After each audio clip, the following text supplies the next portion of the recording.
अटक केली मुख्य आरोपी सर. हे बघा, हे प्रकरण होऊन पूर्ण 20 दिवस झाले आणि हे प्रकरण ज्या पद्धतीने सभागृहामध्ये किंवा सर्व पक्षाच्या आमदारांनी मांडलं, त्याच्यानंतर जो लोकांमध्ये ह्या संदर्भातला रोष आहे, आपण बीड जिल्ह्याचा जो मोर्चा झाला, रस्त्यावरती लोक तिथं उतरले, 1,00,000च्या पुढे तिची आकडेवारी. आणि आता म्हणजे मी जसं माझ्या कानावरती अनेक जिल्ह्यांमध्ये मोर्चे निघतात, परभणीमध्ये पण मोर्चा निघतो, पण एवढं मोठे सर्व लोकांचं लक्ष असताना, मीडियामध्ये रोज हे चालू असताना 26 दिवस अटकेला कशामुळे लागतात ते, हा म्हणजे विचार करण्यासारखी गोष्ट आहे. आमची पहिल्या दिवशीपासून मागणी आहे की हे जे काही मुलं आहेत, ही कमी वयाची मुलं आहेत, ह्यांना ज्यांनी करायला लावलं तो मास्टर माइंड वाल्मिक कराड आहे. दुसरा प्रश्न की मी पहिल्या दिवशीपासून सांगतोय की हा मास्टर माइंड आहे. वाल्मिक कराड अटक होऊन सुद्धा 302 मध्ये हा कट कारस्थान हिनी रचना, हे कनेक्शन पूर्ण खंडणीपासून दिसतंय आपल्याला. खंडणीपासून हा गुन्हा झाला. हे जेवढे पण काही मुलं सापडतात त्याच्यामधले 2 ते 3 मुलं त्या वाल्मिक कराडचे घरचे नातेवाईक आहेत, त्यांचे त्या CDR मध्ये त्यांची ते सापडले.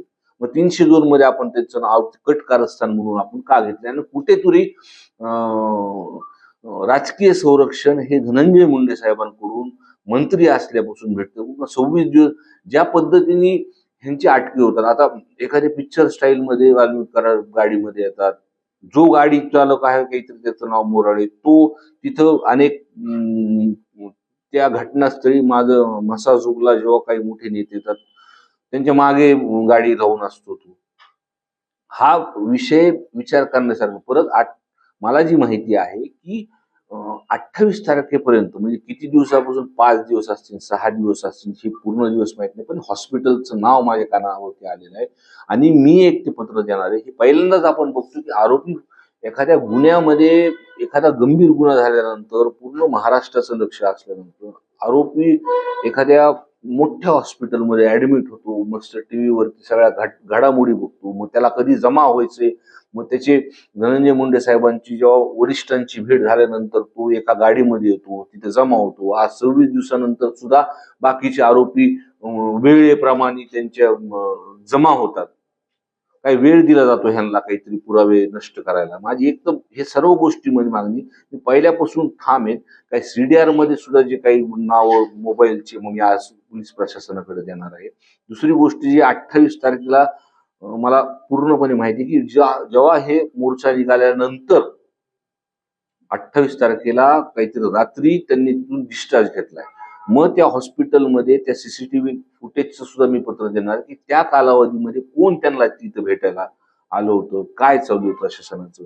आणि माझी पूर्णपणे मागणी की हा तपास फास्ट ट्रॅक वरती घेतलेला आहे, सरकारने सुद्धा ह्याच्यावरती दखल घेतलेली आहे. पण पालकमंत्री धनंजय मुंडे साहेब जे काय कालावधीमध्ये बीड जिल्ह्यामध्ये असताना प्रशासनामध्ये काही अधिकारी बदलले होते, तिथं घेतले होते आणि तिथं कुठंतरी मागं पुढं होतंय असं मला वाटतं. पण आमची नैतिकता त्यांनी दाखवावं. त्यांनी हा तपास तर त्यांनी राजीनामा द्यावा आणि पूर्णपणे तपास, म्हणजे जे कुणी दोषी आहेत मग ते फरार असल्यापासून जे कुणी त्यांच्या कॉन्टॅक्टमध्ये, हॉस्पिटलमध्ये त्यांच्या कुणाशी गाठीभेटी झाल्यात किंवा आतापर्यंत 26 दिवस का लागतात ते, आणि लवकरात लवकर जे सगळे हे जे आहेत हे प्रशासनाने हे लोकांसमोर आणले पाहिजे, त्यांना अटकी झाली पाहिजे. भैया, तुम्ही म्हणालात की ते ठरवून अटक होतात, मात्र एकीकडे CID SIT पोलीस तपास करताय, काय वाटतंय, विश्वास आहे तुमचा?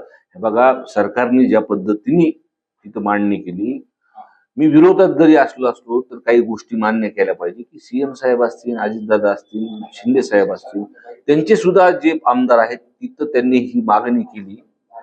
आम्ही त्यांच्या दालनात सुद्धा जाऊन तिथं बोललो. मी आता मुंबईलाही बोललो होतो. त्यांनी सरकार म्हणून आश्वासित केले की कुणी जरी गुन्हेगार असतील ह्याच्यामध्ये तर त्यांना शिक्षा भेटणार आहे.